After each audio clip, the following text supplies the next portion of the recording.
எழுப்புதலுக்காக இப்போ தீவிரமாக செபிக்கணும். இந்த வருடத்திலிருந்து எழுப்புதலின் அலை தேசத்தின் மீது வரப்போகிறது. பெரிய மாற்றம், ஆவிக்குரிய மாற்றம் உண்டாக போகிறது.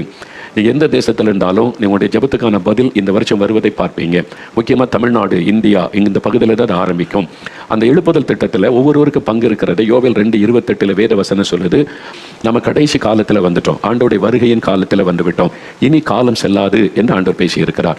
அப்போது ஆண்டோடைய வருகையும் உலகத்தின் முடிவை சமீபித்து விட்டது என்பதை இந்த நாட்களில் அதிகமாய் பார்க்க போகிறோம். இந்த 2025 என்ன நடக்க போகிறோம்? இயேசு சொன்ன அடையாளங்கள் ரொம்ப தீவிரமாய் நடக்க போகிறது. அந்த தேவ பிள்ளைகள், வேதத்தை வைத்திருக்க கர்த்தருடைய பிள்ளைகள் இன்னும் நிர்விசாரமாக அந்த சபைக்குள்ள அரசியல் பண்ணுறது, போட்டி பொறாமை பண்ணுறது, அநியாயம் பண்ணுறது, நிர்வாகத்தில் ஏமாற்றுவது, ஊழல் பண்ணுறது, அப்பாயின்மெண்ட் காசு, டிரான்ஸ்ஃபர் காசு எண்ணி அநியாயம் பண்ணீங்க, நரகத்தின் அக்கனி தான் உங்களுக்கு. இனிமேலும் நீங்கள் நிர்விசாரமாக இருப்பீங்களா? இன்னும் வேதத்தை கையில் வைத்துக்கொண்டு தேவன் இவர் சொன்னதெல்லாம் கண்மனால நிறைவேறி கொண்டிருக்கிறது.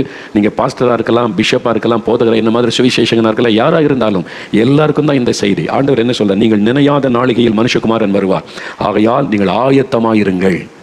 நீங்கள் ஆயத்தமாக இருங்க, வருகையில் இயேசுவை சந்திக்க. இப்போ ஒவ்வொரு நாளும் தேவ பிள்ளைகளுடைய மனதில் அதுதான் இருக்கணும், ஆயத்தம். பாஸ்டர்மார்கள் தயவு செய்து ஞாயிற்றுக்கிழமை ஒவ்வொரு ஆராதனையிலும் வருகையை ஞாபகப்படுத்துங்க, வருகைக்கு ஆயத்தப்படுகின்ற செய்தியை திரும்ப திரும்ப சொல்லுங்கள். நீங்கள் சொல்லலைன்னா நீங்களும் டேஞ்சரில் மாட்டிக்கொள்வீங்க.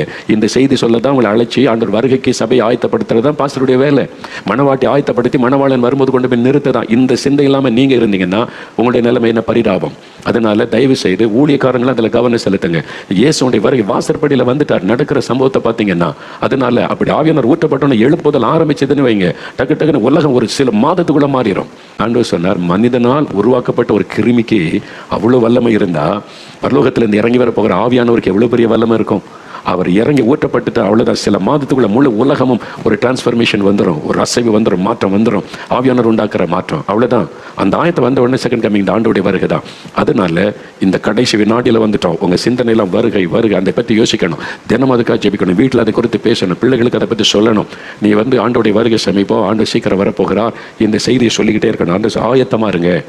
நீங்கள் ரசிக்கப்பட்டிருக்கலாம், அபிஷேகம் பெற்றிருக்கலாம், என்ன வேணாலும் பண்ணியிருக்கலாம். Are you ready? நீங்கள் ஆயத்தமாக இருக்கீங்களா? தான் முக்கியம்.